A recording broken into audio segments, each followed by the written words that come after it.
Travis, how have you been, man? Oh, good. Watch anything good on TV lately? That sounds like positive. Yes, and funny. Wasn't was it on TV? We rewatched the Paw Patrol movie,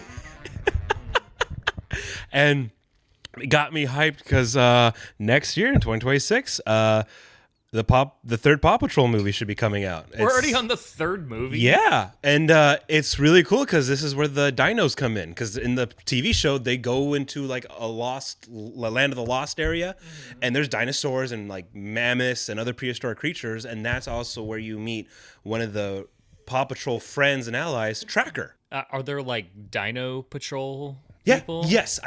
Rex. His name's Rex too, actually. So Tracker and Rex are there. Rex is a paraplegic dog. Oh my god. And he can speak dino. Okay, but there's not like dinosaurs operating. No, it's not. Well, it's Paw Patrol, so it has to be paws. All right. But you're interacting with dinosaurs. There's not like it's not like Transformers when they introduce the Dinobots. You're gonna have like the Dino Patrol emergency response mechs. Yeah, so that's what I've watched. I mean, because I got two boys. It's Paw Patrol, Bluey, Peppa Pig, and then obviously Rubble and Crew. Trying to get them to watch more stuff just to like, okay, we have our fun, but let's like move out a little bit. So, for example, we watch movies now. No, it's not TV, but we'll find a movie on television. We watch Chicken Run, which is interesting because if anyone doesn't realize this, Chicken Run is basically an allegory for the Holocaust for kids. Yes. Cough, cough, cough. Chicken Run's a great movie. Oh, it's great. Incredibles. It's a great movie. We All-time favorite. Oh yeah, very dark beginning. Yeah, like wow, what a beginning. Like, you know how people complain like nowadays you hear like the argument about like, oh, burning the American flag should be illegal and like the imagery. I'm like, yeah, no, in a Pixar Pixar movie in like what was it, 06? 04. 04. So I'm a fourth grader. I have an image of a superhero puppet on a noose being set on fire. Oh yeah, like a fucking effigy. That's true. Yeah, it's just you see that for like a couple seconds. It's crazy. But TV wise, for me, when the kids aren't around, I'm trying to watch South Park, and I literally say trying. Because the kids are always around? No, because it's like it takes 2 weeks now for each fucking episode. And then because of all the bullshit with the Paramount thing, I have Spectrum On Demand. It's like, it's been a week. It's still not on demand. It's been over a week. I can't watch it on demand. What have you been watching? It's a guilty pleasure. Well, I love guilty pleasures. Maybe that's not fair. It's not like the deepest show, and it's certainly not something a lot of people my age watch because it's on CBS. It's the show Fire Country, which is yes, my wife watches that. Okay, yeah, I've heard of that. Yeah, Fire Country is like, I don't know, it's basically like Chicago Fire. It's a show like that, except it takes place in the California mountains. It's one of the things I like about that show. Because they deal with a lot of forest fires, and I just like the scenery. Okay, I like that scenery. I like that, and it's also a family drama. Like, the main fire station is literally like run by a father, mother, and son, and then like the people that the son grew up with. So there's kind of a found family dynamic. And I thought, that's something I like. It's like they took like an old WB family drama and then like smashed it in with a firefighting procedural. But I like how you said it's in the wilderness. It's like that movie, Yeah. what was it, Only the Brave with Miles Teller, the Hot Shots. Yeah. So I like that. Wildlife firefighters are sometimes scarier than suburban.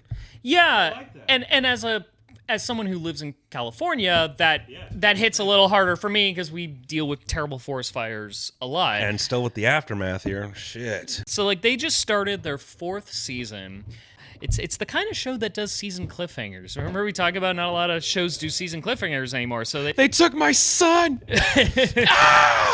It's a big fire, which happens all the time in the show. But this is a fire where like a few characters are in peril. And you wonder if any of them gets out. And two of them, well, the three main characters in trouble is like our main character's mom, dad, and grandpa. Mom and dad are obviously working firefighters, and then grandpa was like a retired firefighter with dementia. And this is like a fire that exploded in his nursing home. So, just trouble finds this family. What are they, the Duttons? So the season begins right with like, is anyone gonna survive? The dad dies. Oh damn! And this character, the dad, has been here from day one. Are you? Yeah, he's played by Billy Burke, who I think most people will recognize as Bella's dad from the Twilight movies. Oh yeah, that actor. I call him like he reminds me of like a discount Billy Bob Thornton. Yes, he is. Yeah, but he's that kind of actor, and we've been with this guy, following this guy for 52 episodes across 3 years. Because CBS does the actual how it should be TV length. Yeah, because like the first season was 22, the second season was 10, but that's just because of the strikes. Okay, that's a give. And then the third season was 20. So like, yeah, we got to be with this character for a long time. It's a long time. He's literally a part of the family, and he's a part of the routine. He's been a part of the status quo of the show. And then just the teaser, the cold open reveals he fucking died. It's not even like a dramatic death. Like, he doesn't die heroically. He doesn't have like a death scene where he has some, hard-hitting last words. No, he just doesn't make it out. And when you see him, you don't even see his face. You just see them carrying a guy. And you know that the mom and the grandpa got out. So it's like, where's dad? Oh, they're carrying him out. And then our main character, Bodhi, looks at one of his comrades, and his comrade's looking at him like, it just shakes his head. Like, nope, he didn't, he's dead. He didn't make it.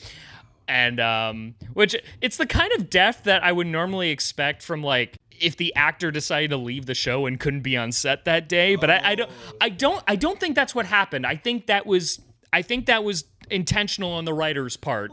I hope it is, because that's a true thing with, for example, just firefighter jobs is your death's not heroic, dramatic, poetic. It's just you died. Yeah. And sometimes, like firefighters say, because being burnt alive, first of all, that's horrific. It's better not to even witness it because you're just hearing screams. Yeah. So maybe that's the writer's intention, was just, he died. That's it. He just didn't make it. Yeah. That's it. And then the rest of the That's episode, life. And then the rest of the episode is about like, what are we gonna do? He's gone. How are we gonna replace him? There's a lot of emotional turmoil with the characters. Yada yada. I've seen this, but this isn't like one of my most favorite shows that I've watched, but it's a nice comfort watch, and I definitely felt a loss. I definitely felt that sense of loss when poor Vince Leone bit it. More so than any of the TV deaths in like the more like critically acclaimed, prestige television type shows that you'll see on streaming and premium cable. The loss of Vince Leone hit me harder than like frickin' Eddie's death on Stranger Things, because I only knew him for like I'm sorry. Like, I liked Eddie, and his guitar moment playing Metallica in the Upside Down was rad, but I only knew him for that season, and this is season 4, so I was pretty used to Stranger Things doing this thing where they would introduce a new character and then kill them off in the end of that same season and make me care, like try to make me care about that, but not actually kill off like people that I've really spent time with. Yeah. So what you're saying is, for whom the bell tolled, you didn't give a fuck. I didn't give as much of a fuck. You know what? To be honest, when I watched that 4th season of Stranger Things, and by the way, this episode might come. We haven't seen the final season; it hasn't come out yet when we were recording this. Yeah. It probably will by the time this comes out. But I'll be dead honest. I was actually rooting for Max to die in that season finale and it seemed like she was. It seemed like, oh, this is where this is going. She's gonna die. This is like the penultimate year. And I thought, I thought this was going to be, like, the death of Dumbledore type moment where, like, oh, fuck, like, they're going to kill off, especially, like, the kids. I really thought they were going to cross that line and kill off one of the kids and, like, really go into, like, this is real territory. but they didn't. They're never gonna. They didn't. They cowered. And The first season was harder core because remember they killed Barbara pretty quickly, and I was like, dude, holy crap, they killed a kid! Like Barbara's dead. Yeah, well, she was just like it was like a horror movie death. Like, But it was like holy shit. But then you think, but now you're saying now it's like their balls are gone. I can make a good suggestion of who's gonna survive and who's gonna get redshirted. Yeah. You know, it's like that Star Trek original series joke. Like, you know, you got Kirk, Spock, McCoy, and Ensign Jimmy. Who do you think is gonna make it out of the episode? Jimmy ain't gonna make it by the first commercial, that's for sure. He's gonna be dead at the end of Act 1. It's like that Sam Rockwell joke, you know, I was ensign number 4, I died with the lava rock sir before the first commercial break. And he goes like this. I actually just watched that episode recently too. the lava monster episode. The Devil in the Dark. That was the name of that one. So what I'm getting at, and I think what our viewers here and listeners I should say, sorry, are getting because of the title episode and what this title description is about, is that we've been talking about TV shows throughout this TV overall, and it's almost degradation and how it's been just deteriorating. And what you're telling me is that it's interesting how TV deaths are just losing the weight, especially like you said for the big quote unquote critically acclaimed, not it's their show, it's the standard now kind of shows. Their deaths aren't having. It's a symptom of a much larger problem, which is that TV shows, and we've talked about this before, but it's like TV shows are taking a lot longer to come out. I mean, the South Park situation that you mentioned feels like the ultimate slap in the face. Like, it's bad enough the fact that some of these shows take 2 years or more to come out is a problem. I mean, just the most recent episode of South Park that came out, I completely forgot, and then you were sending me cryptic joke texts about it. I was like, what the fuck are you talking about? It's like, South Park, did you watch it? And I was like, oh, right, there's a new South Park. Like, the fact that it's not coming out weekly or even, like, bi-weekly, it looks like some of them coming out, like, 3 weeks apart now. It kind of is, actually, especially this last one. And here's the thing. When I sent you that cryptic joke text, I didn't even watch it because, again, it's not on demand. It takes forever to get on demand, so I just watched what YouTube has. And I thought, hey, that's a funny cold open. Let me send it to Travis. Maybe he saw it and he can tell me because I don't want to wait. Because it's still not on demand. I can't watch it. And it pisses me off now because it's taking forever, not just to get an episode released, but to then be able to watch it. I can't stay up till 10 p.m. every night to watch it. I got work at 2 a.m. the next day. Yeah. And it's just taking too long. And you're right. When you told me that, you even said, it's out? Oh, fuck. And I wasn't really all that excited. I was just like, oh, okay. Because I think, like, the hype was kind of gone because I'd waited a while, and there's some other things I'm watching. I mean, Abbott Elementary is back. They at least try to make those come out every Wednesday. Same with Ghosts on CBS. The weekly television, where it's like, okay, I can at least count on, like, this is going to come out this day every week. And if it doesn't come out, I know it's going to be, like, a couple of weeks. Oh, because if it doesn't come out, it's because it's, like, the winter vacation. Yeah, or like a holiday break, because you did the holiday episode, you always got a week off. There's a routine. There's a routine that we form with television, and with the reinforcement of that routine, it keeps us watching the shows and makes us more attached to the things that are happening. There's a YouTuber named Rowan J. Coleman. I think I've mentioned him before. Is that the one you sent me? That's the one I sent you. I liked that one. That was a good... He makes a lot of videos talking about television science fiction. Well, like science fiction in general. And he came out with a video not too long ago called I Want Worse Looking TV Shows with More Episodes. And because he was complaining about, like... why is it that, like, we have procedural Star Trek again with Star Trek Strange New Worlds, but we only get 10 episodes a year. And really, like, when the season ends, you're like, oh, that's it? Oh. You never feel like, oh, wow, that was a fun ride over the past few months. It was great. And, oh, I gotta wait all summer. I gotta wait summer. And that cliffhanger. Oh my God. Did they teleport back safely? Like, the rocks, no, right. Mm-hmm. And the thing is, too, adding in what we were talking about with, like, Fire Country and the deaths compared to Stranger Things, if someone dies in those 10 episodes, you're kind of like, all right, like, they killed off that person. Oh, okay. I guess that's a thing that needed to happen in the story. And it's not like a gut punch of, like, Yeah. Like, okay, best example to like throw it back. All like this is a callback, by the way, for a Okay. death. Remember when Edith Bunker died?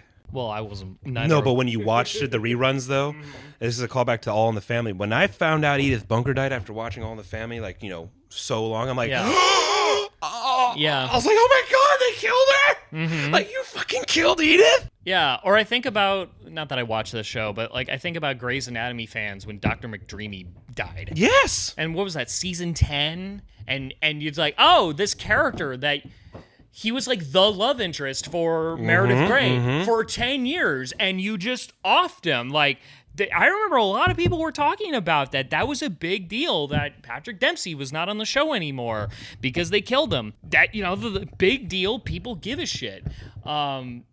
You know, I don't know any of the character deaths on, you know, I think, I don't know. I think like Last of Us, like, no, you know, no one's going to have that into like, oh, you know, Joel died. Like maybe in the game you felt that. Well, because the game is like you said, like you're playing hours, but in the TV show, if you're just a fan and you see him, how he dies, just like, oh, well, this is just season 2. Like, is anyone else going to, all you think about, I think, if you're just a TV fan only is, oh, who's next?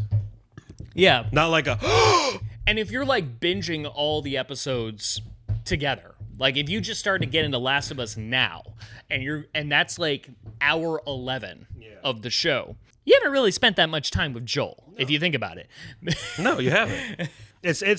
And I think, you know who I think ruined TV deaths, and also who ruined the TV shows have to look like this now. Game of Thrones? Oh, yes.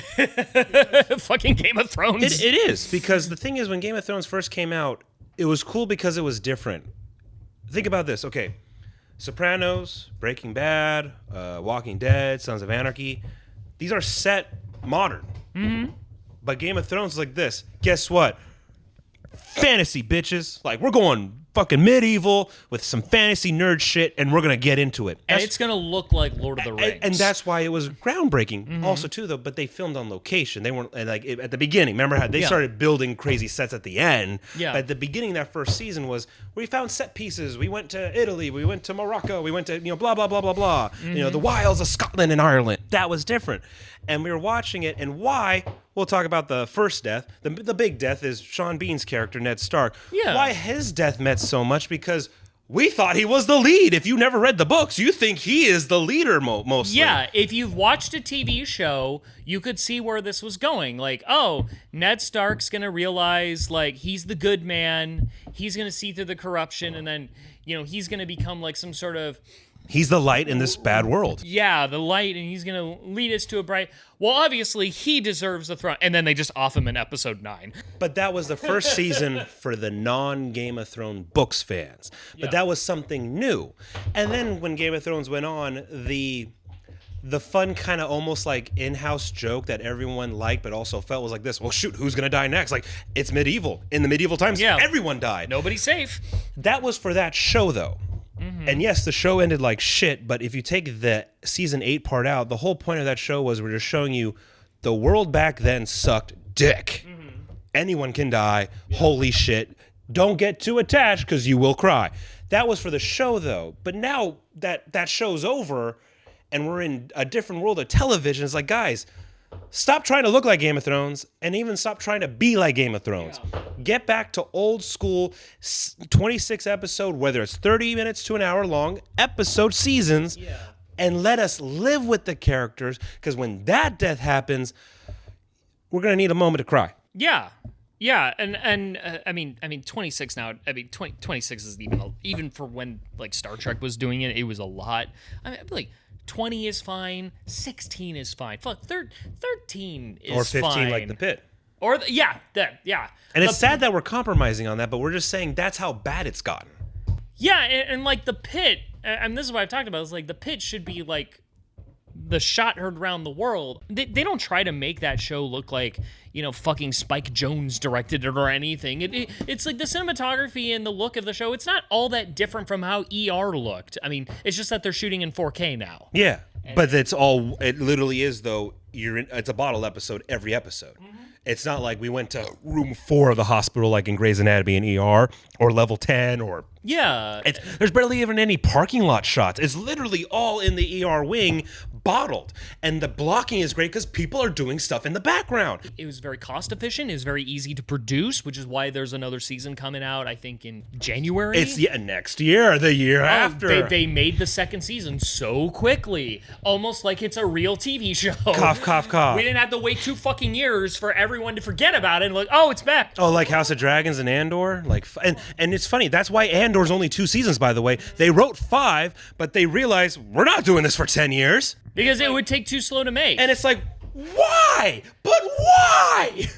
This is one of the reasons, by the way, why I'm in the minority amongst fellow Star Trek fans. I resent the Orville a lot. There are things that, I mean, when I watch the show, there are things that I enjoy about the show. Like, there are episodes, there's stuff in there that I like. The first season's not bad. There's some cheekiness. The thing that I resent about that show when it came out, it was on Fox in fall of 2017. It came out the same time as Star Trek Discovery. And I saw that discourse unfold in real time. Like, Star Trek Discovery took a lot of dark, gritty swings. A lot of them were misses, but it took a lot of chances that no matter what was going to piss off a lot of Star Trek fans. It really tried to carve out an identity for itself.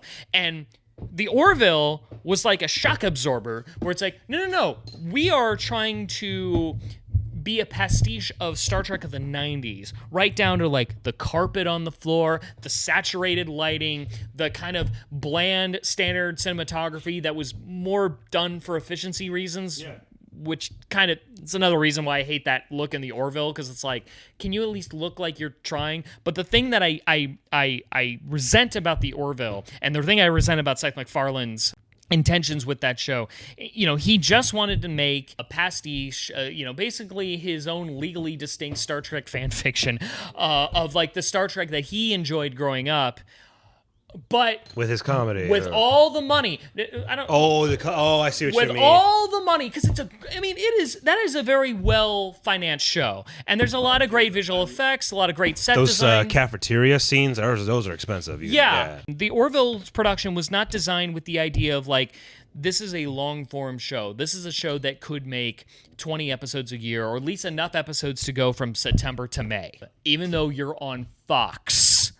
Like, Seth MacFarlane had too much ego about this project that he didn't think like, how do I make this show more producible in a timely manner? I remember when I did background. I do like background acting from time to time. It's just when I have availability and Central Casting calls me, it's fun. I like doing it. I wish I could do it more often. And this is just rumor, this is just conjecture, and I don't even know the name of the person telling me this, but I did hear a story from an extra telling me that they did background on the Orville. And from the story that I heard was that the production was rushed. This is back when it was on Fox. Okay, when it was Fox. The time they had to shoot the episode was not enough time to make the episode the way they wanted, and there was a lot of rushing to get things done. I even heard there was some concern among the background actors that they weren't going to get their lunch breaks, so there was some like penalties added on to their... It just reinforced that idea that show was not made to be a broadcast show. And I remember when it moved to Hulu, it reinforced my belief, especially when I watched the final episodes, and some of them were like 90 minutes long, and I'm like, okay, this is just for your fancy, Seth MacFarlane. Guys with money ruin shit. And it's like, you were the hope. I was looking at the Orville as kind of the last hope that kind of long-form season, science fiction, fantasy can still be viable in, back then it was the 2010s and going into the 2020s. I really thought the Orville was going to be the hope for that. Disappointed me.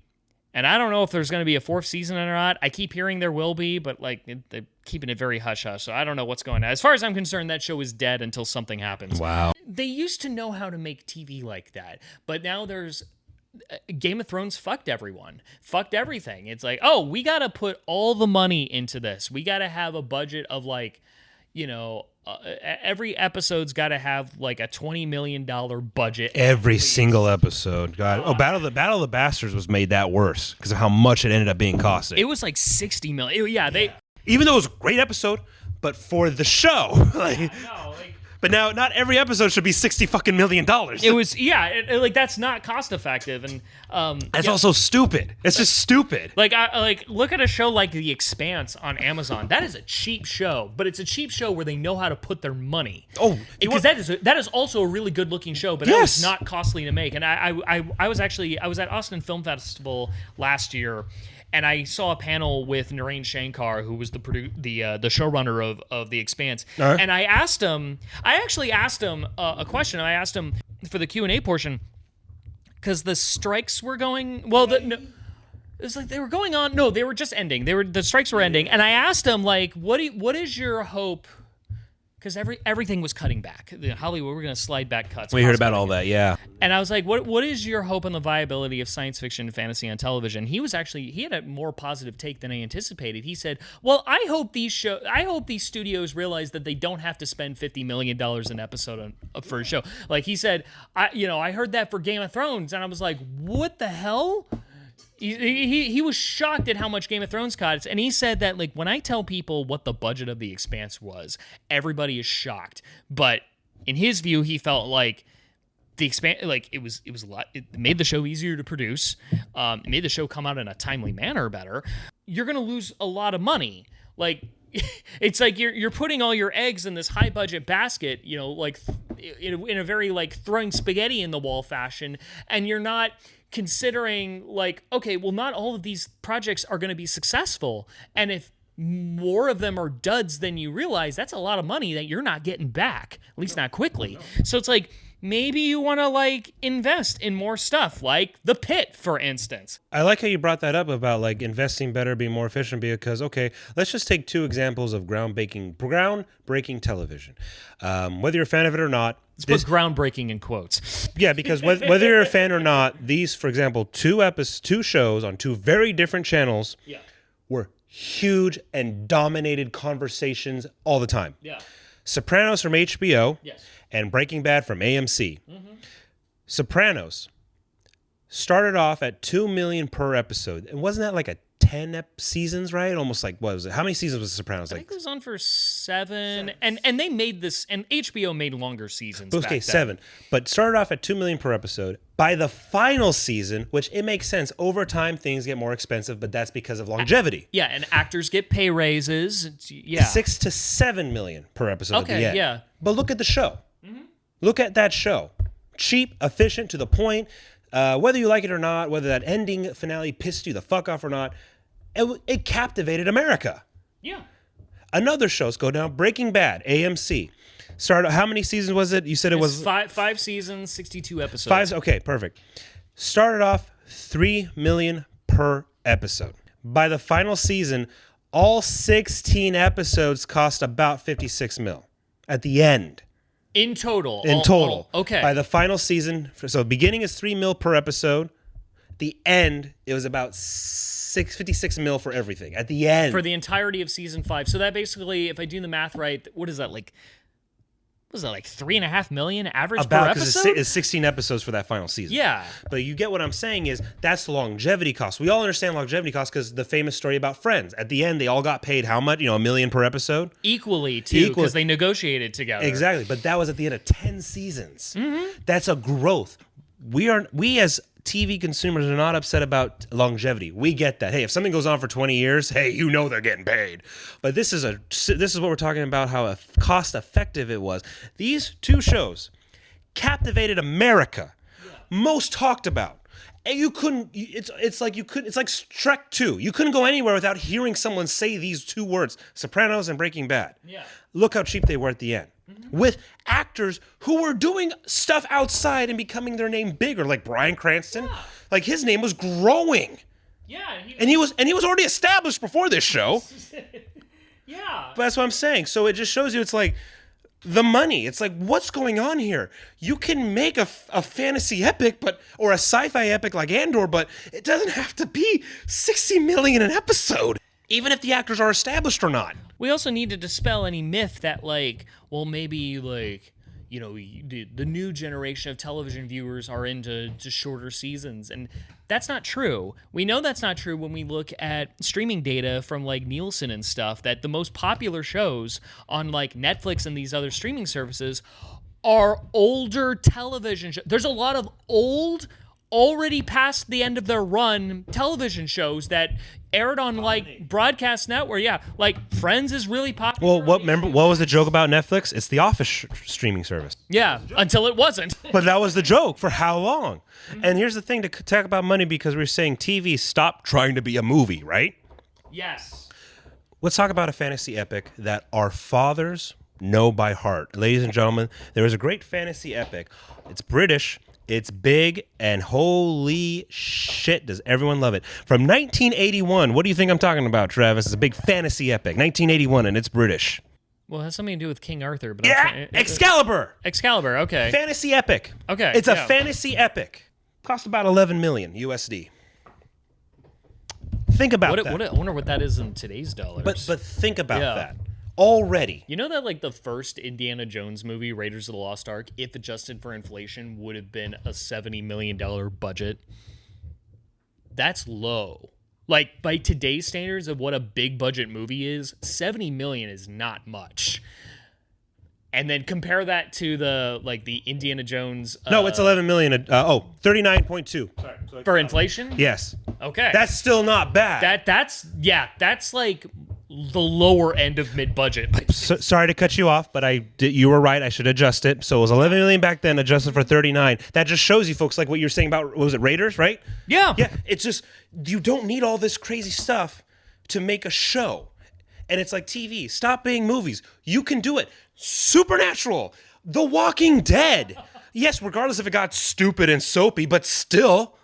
Yeah, they're still making those. Then look at all the USA shows that we had, from Suits, White Collar, Burn Notice, and I'm rewatching Monk right now. Royal Pains, Monk, Psych. You can do, you said The Expanse, and there's older Star Trek shows. You can do sci-fi and fantasy where it's make-believe and, oh my God, there's aliens and dragons, but it doesn't have to be this expensive. Whatever happened to the Star Trek episodes that, they do this, but... Oh, you mean filler, cough, cough? Yeah, whatever the Star Trek episodes where it's like, oh shoot, we need more money for the season finale, so we're gonna have to siphon money from these other episodes. Can you do a bottle episode that just uses the existing sets? I love bottle episodes so much. They're the best. Dude, like the TNG, there's a TNG episode, a Next Generation episode called Disaster, where like the ship gets like fucking it's basically like the Poseidon Adventure in space, but it's just the ship immobilized and everyone is like trapped in different sets. Like Picard is trapped in a turbo lift with a couple of children. And he's trapped in this tiny set with children, and they have to figure out a way to get out. And then meanwhile, there's a group of people on the bridge. They got to figure out what to do. There's a group of people in 10 Forward, of which two of them are Worf and Chief O'Brien's wife, and she's about to have a baby, so Worf has to deliver the baby. But it's just like they're using these existing sets, and that episode is memorable. It's fantastic. They were producing 26 episodes a year, and yeah. That episode, I imagine, was put into production as a compromise. Like, hey, we don't have much money to make this, so therefore, let's come up with a story that uses the cheap budget well. And they were so good at that. And you have writers who understand that too. Mm-hmm. Breaking Bad has a famous bottle episode. Remember The Fly? Yes. They spent most of their time in the meth lab set because of a fly. But it made sense, and it worked, and it was... The thing about, I guess, what we're saying, folks, is I think this is our third or fourth time talking about the decline of how television is given to us, the consumer. It's almost like, damn it, someone get their moms who did the grocery budget onto your set. Like, fuck. Like, someone who can be like, okay, we can do 26-hour-long episodes. Gunsmoke did it. Like, guys, the Rifleman... You can 26-hour-long episodes or 26 30-minute episodes. Okay, writers, you're going to sit with us. What do we need to do? How are we going to do it? Nope, that's not going to work. How do we get this? We're going to do this. We're going to do that. How about we just have an episode of just this one character the whole time? Oh. Or better yet, if you have to do a short season, at least make sure it comes out every year. Like, if you have to do a 10-episode season, fine. But if it's going to come out in March of this year, you got March. Season 2 better come out March of next year, because then you'll get people coming back, and then your show will be on for a while, and you could build an audience and hype. And our favorite show of all time did that for 7 fucking seasons on FX. Yes. Sons of Anarchy came out. It was a 13-episode show. Every September. Yes, every fall. September. End of September. I was looking forward to it. And if you look at that show, it is cheap, but you are living in it. Like, hey, Tom. Okay, counter example, and I gotta spill some bad news. I don't have HBO Max anymore. Oh no! Because I was using my parents' HBO Max, and HBO Max finally did the Inshitify thing, which they're like, we got to crack down on password sharing. You're using this account in a different house. We can't have that. So I don't have HBO Max anymore, which means, I suppose I could get it, but HBO Max is really fucking expensive compared to the other streamers. So I don't know if I'm going to be that eager to do it. So when House of the Dragon comes out, you're coming over. I was going to say you're on your own, but yeah, that's probably what I'm going to have to do. But it won't come out until I guess I have another kid. Because that was a joke. And I've been waiting so long. We're in like the off year, because a new season of that show comes out every 2 years. I'm going to be really honest, Tom. I don't really care that much. I don't really care that much about what happens next in House of the Dragon anymore. You made me wait so long. The last time you made me wait 2 years just for 8 episodes. I was like, all right, that's it. I guess I'll wait for what happens next. How did the last season end? I don't even remember. I just know that You can't even answer me. Yeah. I just remember Damien having a very surreal acid trip in that fucking castle.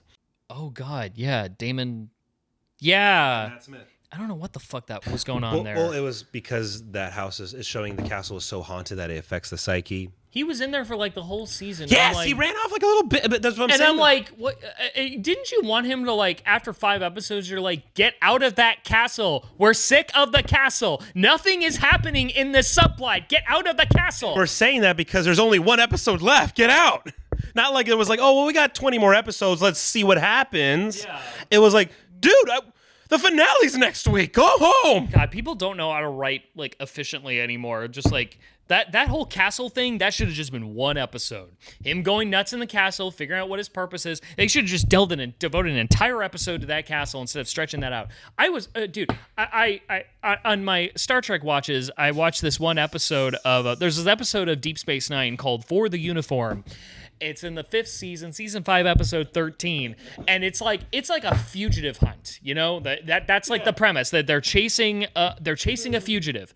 It's a 45-minute story, but you feel like you've been on this like long emotional journey when it's done. And I'm just thinking, like, a plot like that nowadays they would stretch that bullshit out to 3 episodes, and you would get so sick of it. You're like, are you gonna capture this guy or what? It was funny because I thought about thinking about how seasons, TV shows nowadays are taking forever for seasons in between and they're shorter episodes. It's almost like you're watching just annoying miniseries, because here's the thing I want to bring up. There's 2 miniseries that I personally enjoy, and what's interesting is their TV deaths hit me hard, and they're based on real life. Waco and Band of Brothers. Also The Pacific, but I'm going to talk about these 2 specifically. I wasn't expecting Waco. I was expecting this specific. I know you're expecting, yeah, but well, there's 3 I love, but I want to talk about 2 specific ones, because here's the thing. The mindset of going into a TV show is, like we said, I got from September till about May. I'm going to enjoy stuff. That's Tater Tot, guys. He just wanted to say hi. I'm going to enjoy the living with these characters every year for however many years through different things throughout the year, like my life, right? But when we go into the mindset of a miniseries, we know it's going to be done quick, be done in half a year.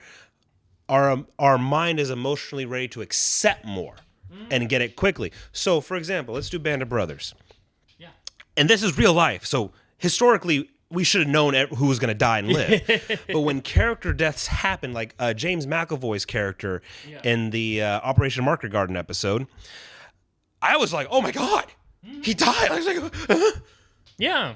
that affected me because my mindset was this is a miniseries. What's going to happen in 10 episodes? I came in thinking this is going to have a beginning and end, snap of the fingers. Yes. And the episode, what was it? I want to say, God, I feel like a jackass not knowing this right now. Episode 7. When they're about to do the assault on Foy and the bombardment and all that, and it was Donnie Wahlberg's character's episode. Yeah. When Monk and Pete Cullen got hit, I was like, they got incinerated by a mortar round right in front of another character's eyes, by a Malarkey. Right in front of Malarkey's eyes as he was crawling to get to him, and they're saying, get in here, and boom, and they're gone. I was like, oh, like holy shit, but it was a mini series. This wasn't like a TV show like I was watching Combat, that show from back then where it's multiple seasons. This wasn't like, I'm not watching a show that I know is like, this is a TV show who may be on for years. No. Waco at the end when that's like half as long as that was 5 episodes. Yeah. And the ending, because we know what happened in Waco, fuck the ATF. But when, I forget her name, I think her first name is Melissa Bennett. Right? Melissa Benoist.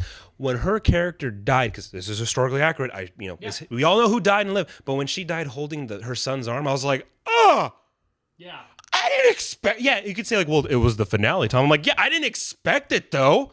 Mm-hmm. I hated her character, but I was still emotional. It's almost like with those, because they're based on true stories. It's like they can't really hook you with plot, because if they hook you with plot, you know what's gonna happen. You can just Wikipedia everything. My mindset, I know you're going to say is like, but it's factual, it's living, these are real people who died. But mindset-wise, I knew in 5 to 10 episodes, stuff's going to go down, so I am there, but my heart is more opened. Yeah. In a TV show that should be 20 to 26 episodes long every season, it's like, I'm going to have a closed heart. You got to let me grow a little with you. Let's see what happens. It's like when, Big Bang Theory, when Mrs. Wolowitz died. Yeah. That sucked. Yeah. That sucked. Yeah, she was like, there was a running gag with her that you could always expect every time they cut to Howard's house, and then Howard, get the door! I'm not ready to receive. You're never ready to receive, Ma. But when her death happened, I was like, oh, whoa. Yeah. Like, what? 9 seasons with this woman, the background who you never see. Actually, you kind of see her running across a little bit when she was feeding Raj that one night. It was a quick little one. You technically, okay. But the majority was she was that friend's mom who fed you. That was the joke. Yes. It wasn't about her being single and fat and ugly. No, she was the friend's mom who always fed everyone. That just hit me, and it's like, why can't shows do that where you live with your characters, you're there with your characters, you're growing with your characters, but then that happens and gosh darn it, like the mom's death off screen, I was like, damn it. Like, because she was a running gag, there's a bit of fun that's gone. Yeah. Some of the humor is gone. And shows need to do that, but my heart was from season 2 and 3 and 4. I'm just like, oh yeah, Howard's mom, ha ha ha. But my heart's a little, I got time. And there's the meta component in that the voice actress for Howard's mother also passed away. Yes. So that was like, it was a way to, they could have just... Oh, the way they honored her. Yeah, they honored her, and they could have easily just got someone else to do that voice. Or have Bernadette do it. God, that was a joke. Oh, yeah. But they decided not to do that. They decided, no. This actress, they're telling the audience in a metatextual way, this actress who voiced Howard's mother was very important to us, and we believe she was very important to you. Well, us being not just the people made the show, but the people watching the show. So we're honoring her by reflecting her death, reflecting her passing in the fictional story of the show. But the thing is, I didn't know that till afterwards. So that's what I'm saying. As a TV viewer, when a character that's been around for so long died, I was like, yeah, whoa. Because I didn't know the backstory. When I found out the backstory, that was even more emotional. I'm like, oh my God, cancer shit. Like, cancer sucks. Cancer just sucks. Yes. But that's what I'm saying. Like, when we know we're going into a mini-series or a movie that's short to the point, when someone dies, our hearts are so wide open because it's like, well, it's going to be in, out, boom, done. So I'm going to soak it all in quick. Mm-hmm. Like, like when Gandalf, died in Fellowship. I was like, whoa! My wife broke down crying. Yeah. When Boromir died, I was like, oh shit! I didn't know what was going on in the books. I was like, oh my god! But with a TV show, you're expecting with a TV show, especially if you're starting a new TV show. You're trying to find the routine. Yes, thank you. Yes, and the routine. I think I think that's just natural. It's like you're trying to find the routine. You know, you're trying to find like who are the characters I'm going to stick with, because who are the characters I'm going to stick with, and therefore because those are going to be the reason. Those people are going to be the reason why I keep watching the show. Yes. It's not the plot. And we know it's not the plot, and I think that's true for TV and movies, because like you said, you know, when it comes to the historical miniseries that you like to watch, it doesn't matter what really happened. You could look all that up. It's the matter of how the story is told with filmmaking and acting and writing. It's crafting the story to where even if you know what's going to happen, it doesn't matter. No. That's the magic of filmmaking. And so, but with the TV show, you're trying to figure out who you're going to stick with. And then if you start with a lot of these shows, it's like if you start kind of fucking around with that routine a lot, you get an alienated customer. It's just, I think, you know, that could be another reason why the enthusiasm for Last of Us Season 2 is kind of because I didn't even care when was it Glenn? Who's the Asian guy? I know it was Glenn because I'm thinking of Zombie Apocalypse. I'm thinking Walking Dead. Eugene. Was it Eugene? No, Eugene's the guy from The Matrix. Who's the fucking guy who died the Asian guy who died in Season 2? Because I didn't give a shit when he died. To go off with I'm saying to go off with what you're saying. Like, you played the games. You should know these characters. That's what I'm saying. You're saying Season 2. No one give a fuck when anyone dies. It's just like, it's not the same show as the first season. Like, the first season kind of works as a miniseries. It tells a self-contained story. What an insult to say about a TV show when you think about it. And well, yes. It's like the first season works as a miniseries, and then, so successful, keep going. It's usually a kiss of death. But, not Left 4 Dead. That's something totally different. A fun zombie game, though. Where was Left 4 Dead 3, Xbox? Last of Us Season 2 is like it is a very different show because you don't have Joel trekking with Ellie. It doesn't really, you have a bit of a trek with like across the country. Not really. You end up in Seattle with a snap of the finger. Yeah, that's true. But it feels, there was something about it that felt obligatory. Like, well, obviously this is where the story has to go because that's where the game went. And I feel like if these were done like movies, I'm not saying that you could adapt The Last of Us well. Well, Neil Druckmann didn't think you could adapt The Last of Us well as a movie because there was too much going on. But at least you kind of view the games as more like movies than TV shows because they are like a solid unit in a way that a movie is. And so therefore, like you could do that with the game, right? You could do it with The Last of Us 2. It's like, okay, this is Last of Us Part 2, and we're just telling a different story now. That's a video game mentality. But with the TV show, I think generally people view kind of TV shows as the whole is a unit. It's not really. Streamers have been trying to make it seem like the seasons are units unto themselves, but I don't think that's how people really view television. No, a season-long quote unquote movie is not working.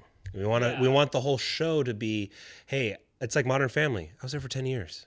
It was nice. It was great. Have you ever heard the recommendation when someone tells you about a television show and they say, don't watch the show beyond this point? I've heard that, yeah. Do you ever listen to them when you decide to watch the show? Doesn't that make you want to see, like, oh, how bad did this get? Yeah.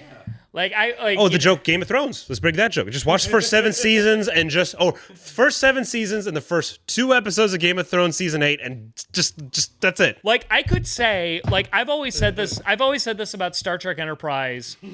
Stop when you get to the penultimate episode, Terra Prime, stop watching after that. Do not watch the final episode. But I know people that care what I have to say about Star Trek Enterprise enough to go watch it, they're not going to listen to me. They're going to watch These Are the Voyages. They're going to watch that last episode, and because they want to see how bad it is, because that's just how people watch television. Don't touch the red button. Same with, like, Star Trek Picard. I always say only watch the last season. Don't watch seasons 1 and 2.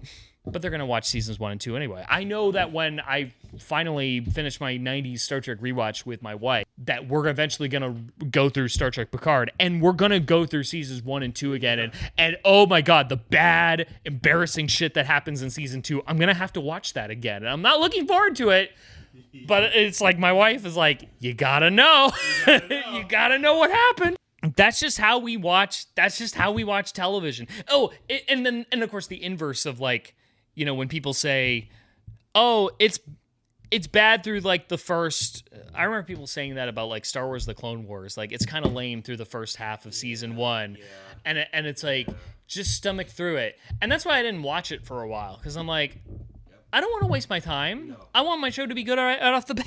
It was a tough few episodes at the beginning, dude. It was like, God, those fucking newsreels one was not a good choice in my eyes. That was not good. So, because the bottom line is, like, we view the shows as one unit. We don't view the seasons of a television show the way we view movies. No matter how hard the Hollywood business model right now with streaming tries to make us think that way, we're not going to view it that way. Fuck the suits. Oh my God, the best quote tweet I saw was there's a post from I think it was Discussing Film, quoting Matt and Ross Duffer, the Duffer Brothers, creator of the Stranger Things, and they said that, oh yeah, we like making television shows with long gaps in between seasons to keep the audience in anticipation. And someone quote tweeted that saying, "Movies.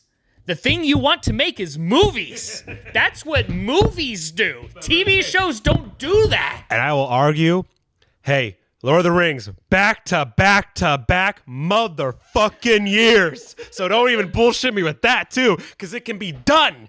It can be done. Hell, I'll even go further. The Matrix did 2 movies in one single motherfucking year. Do you know how cool it was to have Reloaded and fucking Revolutions in the same year? You know how cool that was? No, so I'll even go on with that tweet. No, it's like this: Lord of the Rings, back to back, you motherfuckers. And here's the thing too. You know what the beauty of having multiple more than 13? Because I'm saying Sons of Anarchy because I swear to God that was like the last bastion of television. Having at least 15 to 26 episodes per season. You know what that leaves room for? You can watch them in any order you want. It doesn't matter. Like the beauty of House MD, of Friends, of Parks and Rec, of even the stupid fucking Simpsons is you do not have to watch anything in order to enjoy it, to get it. Okay, first of all, I would not say that about Sons of Anarchy. No, I said for that's why I said more than 13. Oh, okay, all right. Because I said was the last bastion. Okay, all right. So I'm saying, except for like 13, I'm saying more than 13 because Sons of Anarchy was 13 every time. That's why so many episodes are better. In the olden days, they used to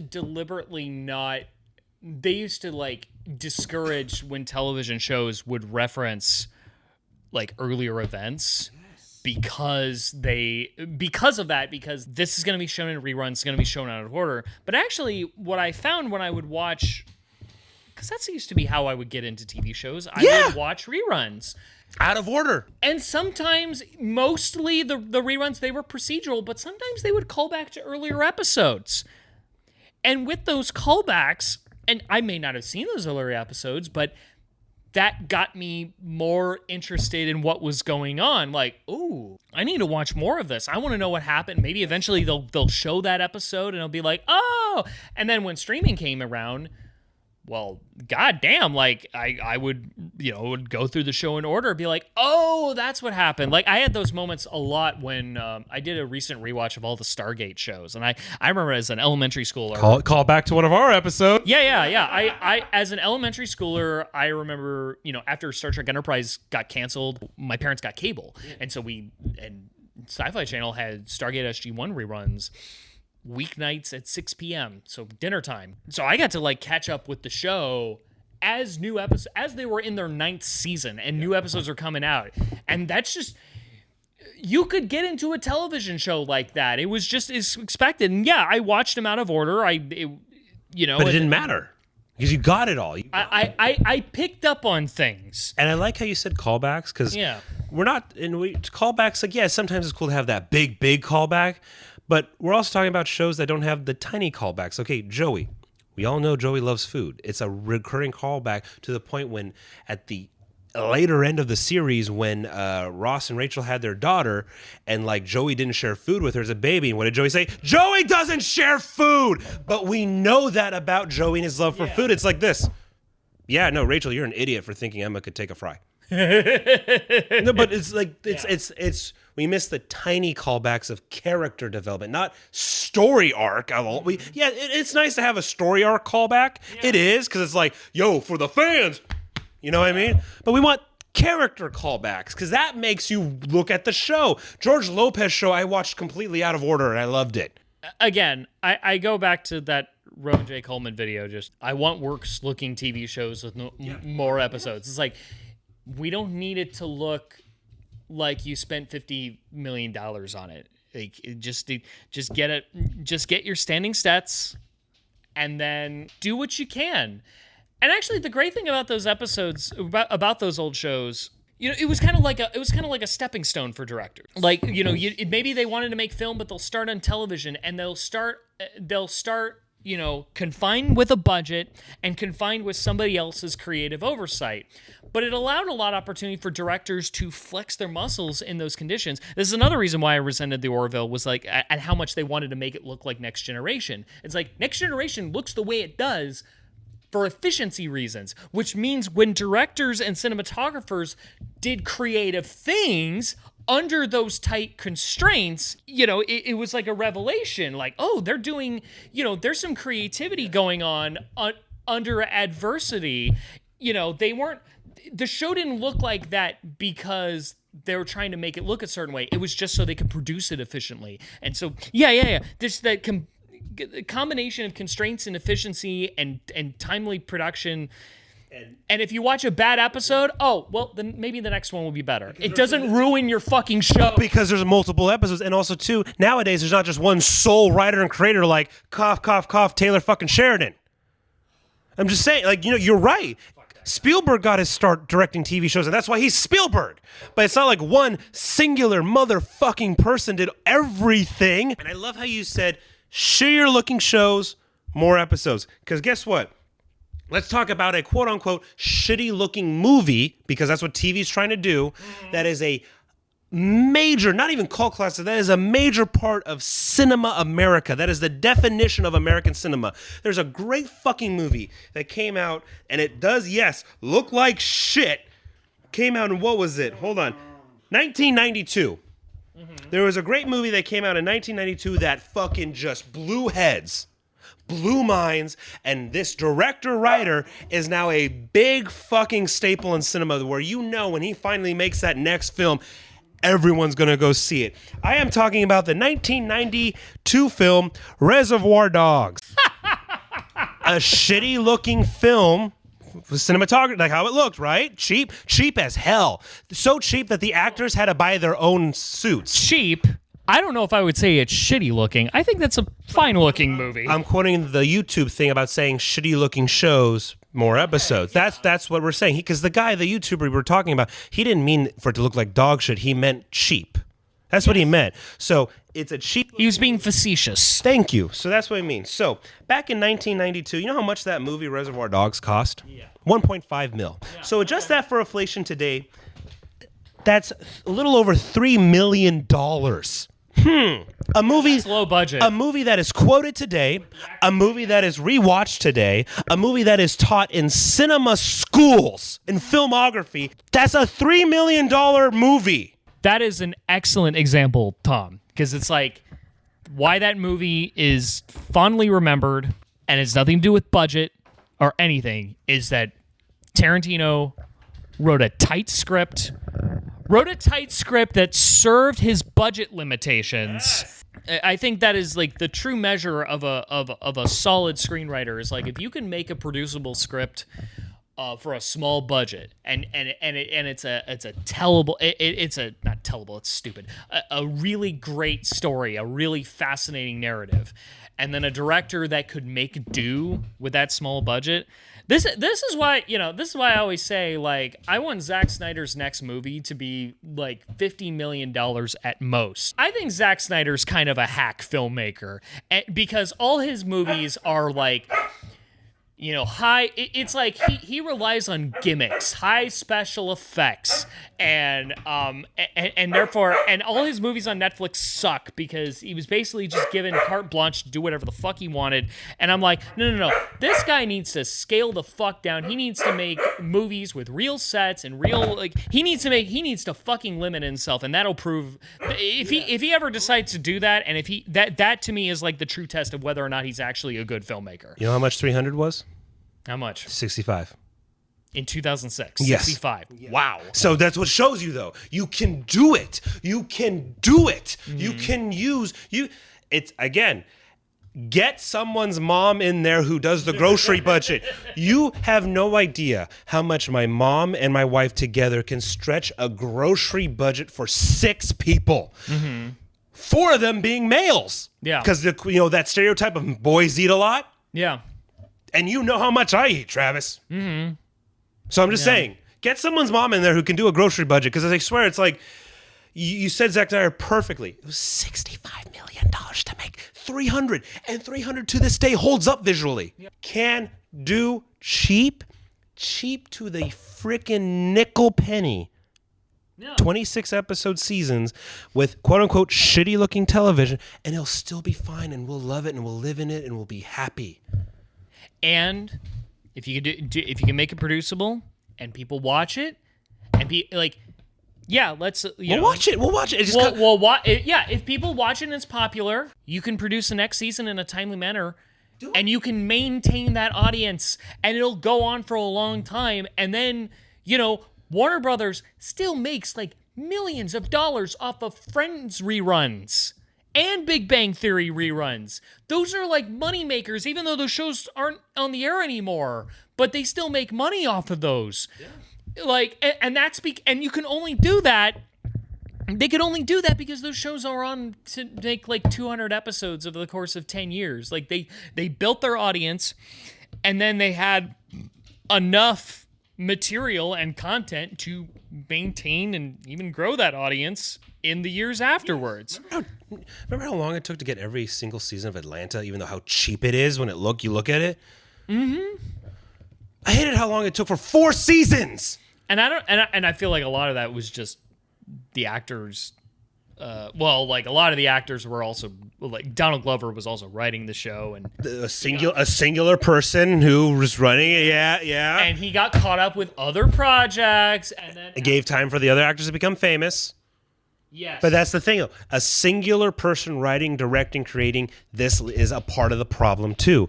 Atlanta, when season 1 to season 4 came out, I started a relationship and ended up with a kid.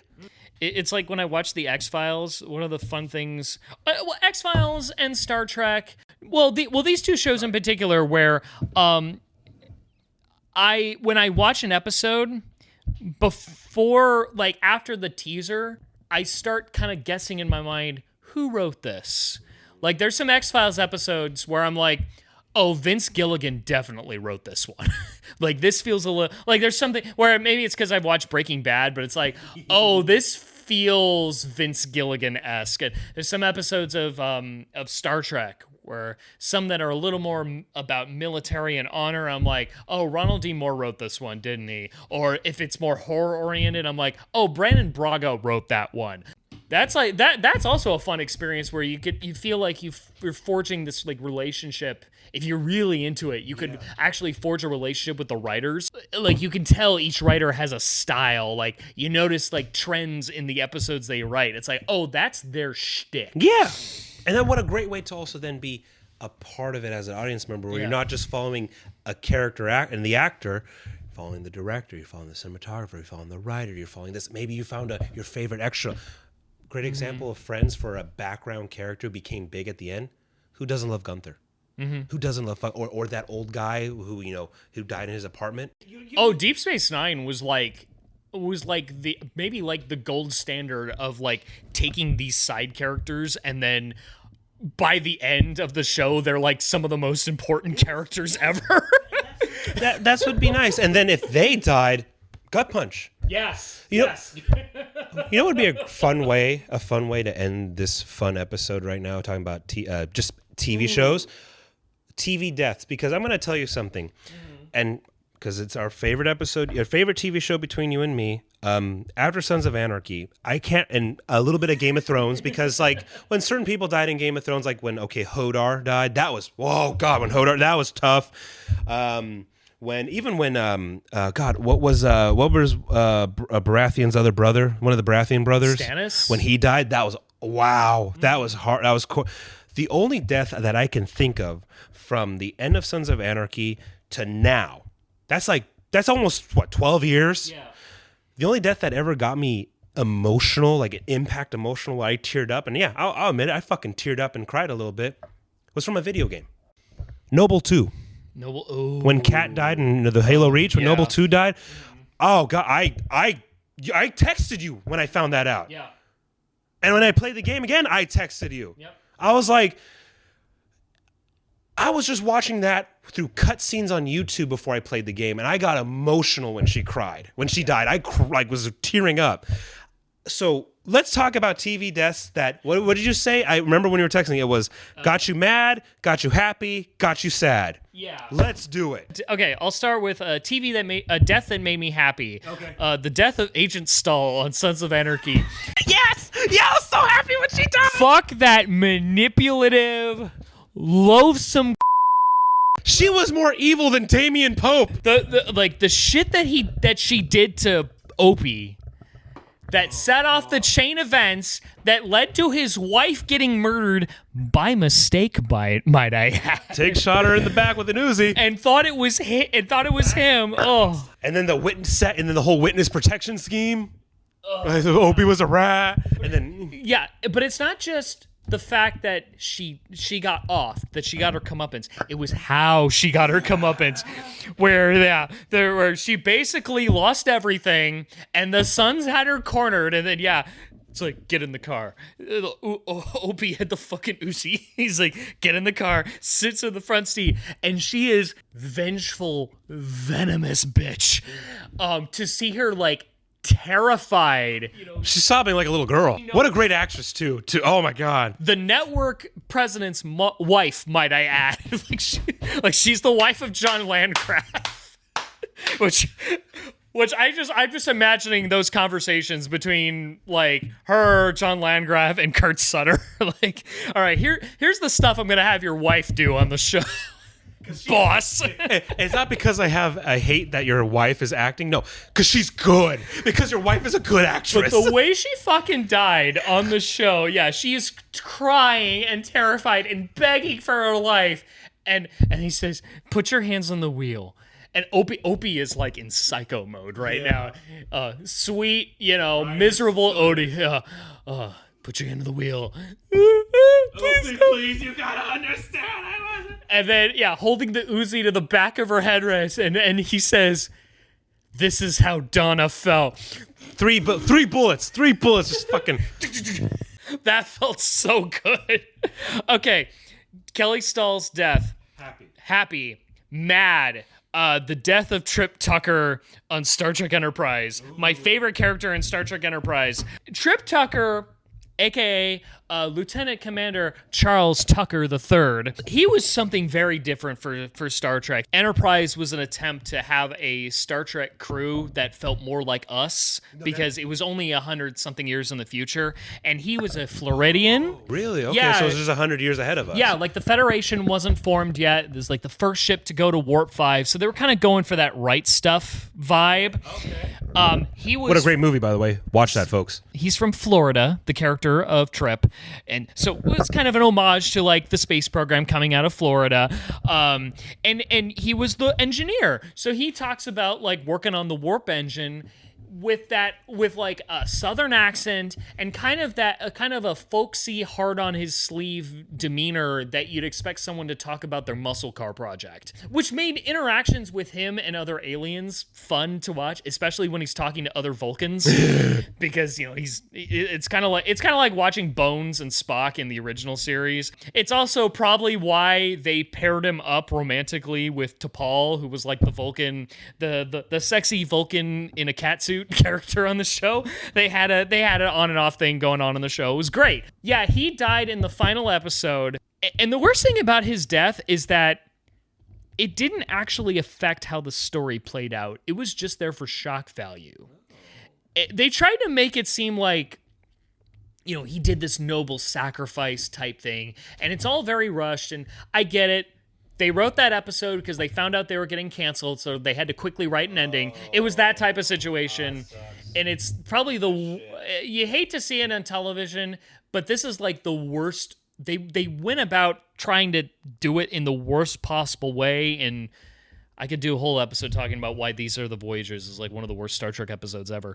But yeah, his death was meaningless. Like literally, if they just write it to where he somehow survived the thing that killed him, it wouldn't have changed anything. It wasn't like, his death was like the thing standing between, the Federation and total chaos in the galaxy or anything like that. No, it's just thrown in there because, the show's over, fuck it. I will never forgive Rick Berman and Brandon Braga for that. More than anything, These Are the Voyages is bad. I would have been okay with it if they didn't kill Trip the way they did.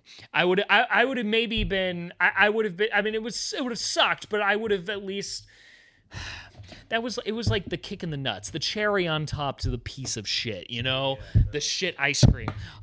Yeah, that's a death that made me mad, and a death that made me sad, or a death that like kind of got me in the sadness. The death of Buffy's mom. Oh. On Buffy the Vampire Slayer. Oh, okay. And it's an episode in season 5 called The Body.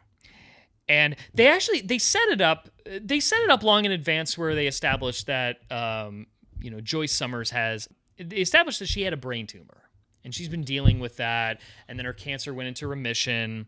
So the seeds were there that she was going to bite it eventually. But she's in remission for a while, and then in this episode, The Body, first of all, there's no music in that episode at all. They took out all the score. That's some fail-safe shit. So I love that shit. It's like Buffy comes home, and she just finds her mom dead on the couch. Like she just all of a sudden her mom died. And Buffy is the vampire slayer. She slays vampires and demons, and along with all of her friends in the Scooby Gang, one of them is a witch, and another one is literally a demon turned into a human and has to deal with that. All sorts of wacky shit. And she saved the world numerous times, but her mom dies to cancer. It's so real too, though, because everyone's had someone died of cancer. It's so real, man. And what's great about that episode, I think that episode takes place just in that day. So they don't fast forward to the funeral at all. It just kind of lets you sit there of you deal with the immediacy of, oh, my mother is dead and her body is right there. What do I actually do right now? It's just kind of letting you sit with that. And there's even a subplot where I want to say that when Joyce is taken to the morgue, that there's vampires rising up in the morgue, and that there's a subplot of that where Buffy has to slay some vampires, but it's kind of played off as really, I have to deal with this too. Oh, because real life, work, your job, you gotta get up. And it's it's chase and so and they're at one point stalking her. The vampires are stalking her younger sister in the morgue. But because there's no music, it's actually a lot creepier too. It's genuinely scary because the music is not telling you how to feel. It's just, I don't know what's going to happen. There's nothing telling me what I'm supposed to expect. And I'm already in this miserable pit. No, the death of Joyce is very tragic death. Just a well executed example of how to kill off a major character in a way that was like a gut punch, especially after you set it up for the audience too, well ahead of time. That's my sad death. Yeah, that's relatable. Damn, that's good. A death that made me happy. Yeah. Let's cheer out. Walking Dead season 6, when Rick killed that piece of shit husband with the woman he was flirting with in that little town of Alexandria. I was so happy when he died because I'm like this. He's a douchebag. The guy is a wife beater. You've had him in town for how long? Don't be all like, well, when the gang got here to Alexandria, it's all Rick's fault. He stirred this up. I'm like, no, the dude was a piece of shit from day one. Rick finally just beat the. Remember when they crashed through the window and Rick's all bloody with the glass and beating that guy? He's like, really? Really? You wanna question me? Like, really, motherfuckers? I'm like this. No, Rick might be having a psycho moment, but Rick Grimes is right. And then when he killed the mayor's husband, and she's like, Rick, I like how she's like, Rick, do it. And he just turned around and blew his fucking brains out. I'm like this. Yes! Yes! It's the apocalypse. You're supposed to kill someone who's an asshole. It's like Dawn of the Planet of the Apes, that one asshole with his ape-like prejudice. Kill him! Get him out of there! Well, he's the only one who knows how to work a dam. Fuck off! That made me so happy when he fucking killed him. Like, no, yes! The guy is a piece of shit you've been dealing with for how many years before Rick and the gang came back? I am glad he killed that motherfucker. All right, who pissed you off? Oh, okay. I'm going to talk about a Sons of Anarchy death that pissed me off, and it's not Opie. A Sons of Anarchy death that pissed me off so much was how the death of Damien Pope. Oh, okay. It was stupid. It was so dumb. Okay. Because here's the thing. Season 5, how it opens up, and you watch Tig's daughter, Dawn, get burned alive. That opening season that episode was intense for season 5. Yes. That was intense. The way Kim Coates did Tig, oh, no, I'm so sorry. I was like, Daddy. Feel my pain, Mr. Trigger. But the thing was, because this is the criminal underworld mindset, Tig Traeger fucking deserved it. He brought that on himself. Yes. Because season 4, he went wild and he went fucking rogue and he ended up killing Damien Pope's only child. Daughter for a daughter, dude. You fucked up. You should have listened to everyone and kept your fucking, just sat your ass down and waited. That's what I love about Sons of Anarchy. Just like main characters are making mistakes left and right. Except for Happy. Happy and Shibs were smart. Well, okay, unless you include Mayans. Of course. But the thing was, the end of 5, right? Was it the end of 5, right? Yeah, the end of 5. Because this was also after Opie's death, which is probably the saddest death in television, in my opinion. Damien tells Jax, dude, hold that anger. This was business. Your boy killed my daughter, so that's on you. So I had to kill his daughter, and I had to kill your boy. Like, this is on you, Jax. Like, hey, remember that mindset? This is what turns players into kings. Yeah. And it was working. And then Jax was establishing a relationship with Damien. He's working with him. He's getting mentored by him. And it's like, yeah, he's thinking big picture. The Charming Heights project. Hey, I need Tiggs to get votes, and then you can kill him. Like, I need to work on this. Like, okay, you wanted to be a player with me? You want to make some money with me? You want half my fucking cut? Yeah. We're going to work together. And then Damien was like this. White boy understands. We're going to work together. Hold the end of the bargain. And Jax, a couple times said, hey, you want this bargain, you got to give me another day with Tiggs. Like, I'm trying to get votes here. I'm trying to get the entire organization of Sons of Anarchy, not a charter, not just Charming. I'm trying to get the entire organization on board with you, man. Yeah. Through the racist bullshit, too. So Damien Pope was like, fine. You should have let Damien Pope kill Tig. Tig caused so many problems. Even the death of Donna. Like, literally. And he's like this, kind of got my daughter. I'm going to kill this motherfucker who killed my daughter. We're going to do great. And also, too, by the way, he was just going to torture Tig a little bit and then kill him. Way better death than I'm going to let him rot in prison and get him raped to death. Raped to, unconsciousness for the rest of his life. He's going to get ass fucked until he dies of 80. Sons of Anarchy is not an easy show to watch, guys. But Damien's first idea was to rape, torture Tig for 40 years compared to I'll torture him for maybe 10 minutes and then shoot his brains out, which Jax got him down to. So Tig's death would have been very merciful. Yes. But what did Jax do? Nope. He, with Clay's fucking Vietnam War, 45, kills two of Damien's guards, runs in there, kills everyone, then shoot Damien in the head. And he's like, motherfucker, you know what happens when you kill me, bitch? You rock quacker motherfucker. Quote for quote. And I'm like this, Jax. After that, after you saving Tig and showing that line of like, we control our fate. No one tells us when to die. We're sons of anarchy. I'm like, dude, Tig's messed up so many times after that. It's like you should have let Damien kill Tig because your organization would have had the best ally. You fucked up so bad. And because of that, Bobby, the whole war, August Marks going fucking toe to toe. You caused so much pain, Jax. Damien's death pissed me off because it wasn't smart. It reminded me of The Godfather Part 2 with Hyman Roth. When they found out that Mo Green died, didn't get angry, didn't ask questions. Mo Green had a mouth on him.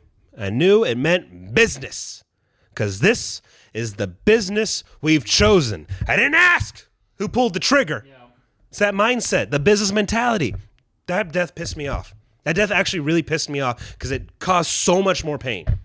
Yeah, Damian Pope was a great character. He shouldn't have died. Good villain, but a good villain to have as a friend. Jax is an idiot, and, deep down, the Sons of Anarchy didn't really believe in anything, and therefore, it's like brotherhood above all else. Okay, but if you're doing crime stuff, if you're going to choose brotherhood over business, that might hurt you in the So stupid. It was so stupid. His death was pissed me off because it was just like, and I get it. Clay, however Clay got his comeuppance is like he deserved it. Clay was a piece of shit. Mm-hmm. But it's like, dude, Jax, you weren't listening to Bobby. Yeah. This isn't the way. Mm-hmm. There was a vote. Kick him out. Black out his ink. Kick Clay out. You weren't listening to Bobby. Bobby said, why are you doing this? Like, you had to have it. No, we voted. Yeah, no, it was a dumbass. A sad death. And it's not Opie's death. And it's not Edith Bunker's death. A sad death to me is actually from Band of Brothers. Okay, all right. It's because the way they did it.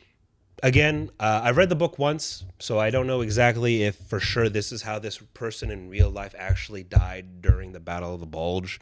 But in the show, how they showed his death, this is episode 6. So most the medic was the main character. Remember that? The Cajun medic from Louisiana, the Bayou. They was doing a little scouting operation, the 501st, the 101st Airborne. The 501st? The 501st. It's like the same thing for us gamers, for us video gamers, right? No, the 101st Airborne Easy Company on the front lines during the Battle of the Bulge. God, I just pissed off a lot of veterans right now. Such an idiot I am. I'm such an idiot. Easy Company sends out a squad to like go scouting mission, find the German lines because it's just scattered to shit. Easy Company's by themselves, and they find enemy contact. And their youngest member, who's like 16, 17, Julian, I believe, I remember right, gets shot from MG42, but it's his neck. He gets shot, like his neck gets just ripped open and he falls. And it's the perfect part about this, how they set it up, it's white snow. So that blood is just, it looks like a snow cone. Like that's, oh my. And he's just holding his neck while he's just bleeding out and going, and like they're trying to get to him and they're laying down cover fire. Michael Fassbender's on the freaking 30 cal. You got people with Thompsons and M1 Grand just shooting, just suppressing fire. They're not trying to kill the Germans. They're trying to find suppressing fire just for someone to go out and grab the kid and bring him in. Mm-hmm. But every time, I think it was Babe Heffron, the character Babe Heffron, was trying to crawl over to him, like, the bullets start flying in front of him, so he like crawls back, he's trying to get to him, he's like, wait right there, Joe, just wait right there, look at me, I'm coming to get you, and then, the sergeant of the squad, you got Bull and a couple others, like, suppressing fire, go, we gotta hold him out, like, I can get him, Sarge, I can get, and they're like, we can't do here, we gotta move, Michael Fassbender's like, we gotta go now, it's like, we're pulling back, no, I can get him, no, we're leaving, and he's like, Julian's still, this is a boy, he's not 18, He's 16, 17. This is the boy reaching out, and he's like, we're coming back. Look at me. Look, we're coming back for you. Just stay there. Just stop moving and stay there. We're coming back. We're coming back for you. We're coming. And they pull back. They run off, And as they're running, it's a wide shot of a German with a bolt-action rifle doing pop shots to try to get who he can, And Julian's just struggling in the snow, holding his neck, and they run off. And once they get far enough and they regroup and they run into the medic because someone gets shot and they're doing it, he's like, we got to go back from him. No, we can't. We got to go. We're going back. We got to go back. No. They left him in the snow. Yeah. And it was so sad to me because I'm like, that's war. Yeah. That's the horrors of war, of just you're scouting, you're together as a group, and someone just took a pop shot. Yeah. And it's not even a killing blow. It's not like, he got shot in the heart or chest or head and he just dropped dead. No, he's alive. Yeah, he's struggling, holding on with one hand of his neck, reaching out to a brother, because that's the whole point of Band of Brothers. That was the whole show, we are a band of brothers, we stand alone together. And someone is trying to crawl with 10 guys doing suppressive fire, mixture of machine guns and semi-automatics, and one guy, he keeps crawling to him, but bullets fly in front of him, so he goes backward because he doesn't want to get killed. But he's kept, every time there was 4 attempts, he crawls forward, falls back because of bullets, falls back because of bullets flying, falls back because of bullets flying. He can't get to him. And for the rest of the episode, it's dour because the one guy Babe is just covered up. He's like, couldn't get to him. They left his body. Yeah. They just left his body in the snow. And then they think what did the Germans do to that body? They stripped him. They took all his stuff, clothes, rations, medical supplies, ammunition, his gun. They probably stripped that poor boy. We don't know. Stripped that poor boy naked. Mm-hmm. That was sad. That was a sad death. And that was a historical thing. It happened. But it's like, fuck. That got me. That one got me hard because it's just, you left him. Mm-hmm. But you left him because you had to. If your guy on the 30 cal is saying, we gotta go, I can't keep shooting bullets, we gotta go. The guy on the machine gun's even saying, we're leaving. Mm-hmm. That was the worst death in that whole miniseries for me. That was just a tough one.